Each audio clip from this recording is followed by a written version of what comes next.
మరియు సమాచార పౌర సంబంధాల శాఖ అధికారి డిపిఆర్ఓ గారి ఆదేశానుసారం మరి గ్రామాలలో పట్టణాలలో పరిశుభ్రత పైన కళాజాత తెలంగాణ సాంస్కృతిక సారథి నర్సంపేట నిలుట్ల సుమన్ టీం ఆధ్వర్యంలో మన గ్రామానికి రావడం జరిగింది. మొదటగా ఈ కార్యక్రమంలో మాకు రాగానే అవకాశం కల్పించినటువంటి నూతనంగా ఎన్నికైనటువంటి నూతన గ్రామ సర్పంచి పురం భాస్కర్ గారికి తెలంగాణ సాంస్కృతిక సారథి కళా బృందం పక్షాన నూతన సంవత్సర శుభాకాంక్షలు తెలియజేస్తూ మరి గ్రామ ప్రజలకు కూడా మీ అందరికి కూడా నూతన సంవత్సర శుభాకాంక్షలు తెలియజేస్తూ మన గ్రామం 2026లో మన సర్పంచ్ గారి ఆధ్వర్యంలో కార్యదర్శి గ్రామ పాలకవర్గం వారికి మనందరం కూడా సహకరిస్తూ వారి సహకారాన్ని గ్రామ పంచాయతీ ప్రభుత్వం యొక్క సహకారాన్ని మనం పొంది గ్రామాన్ని ఆదర్శ గ్రామంగా తీర్చిదిద్దుకోవాలి.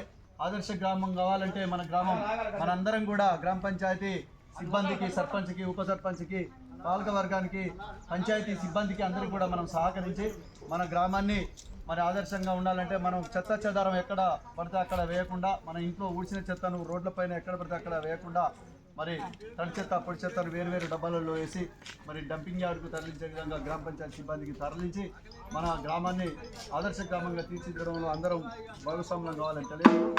మన ఇంట్లో ఊడ్చిన చెత్తను పారేసే వీధుల్లోనా, మన ఇంట్లో ఊడ్చిన చెత్తను పారేసే వీధుల్లోనా, మన ఇంట్లో ఊడ్చిన చెత్తను పారేసే వీధుల్లోనా, మన ఇంట్లో ఊడ్చిన చెత్తను పారేసే వీధుల్లోనా, ఇదంతా ఊళ్ళో ఉన్నది వారన్నా రోగాలకు నిలవవున్నది,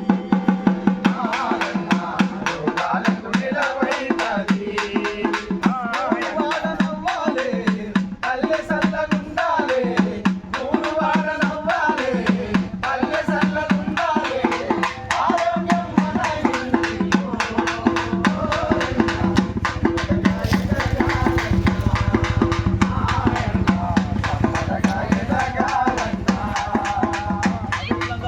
ప్రతి ఇంటికి ఇంకుడు గుంత తీసుకోవాలి. మనం వాడుకున్న ప్రతి నీటి చుక్కను కూడా ఇంకుడు గుంతలోకి ఇంకింపజేసినట్లయితే మన భూగర్భ జలాలు పెరిగి మనకు చాలా బాగా ఉంటుంది. కాబట్టి మనందరం కూడా భూగర్భ జలాలు పొంగి రావాలంటే మనందరం కూడా ఇంటింటికి తప్పనిసరిగా ఇంకుడు గుంతలు తీయాలి.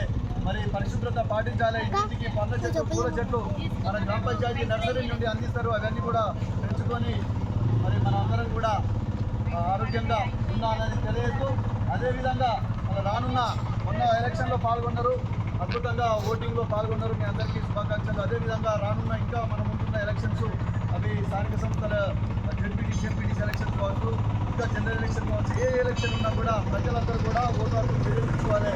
ఓటింగ్లో అవసరం కావాలి. 18 సంవత్సరాలు నిండిన ఓటింగ్ యువకులందరూ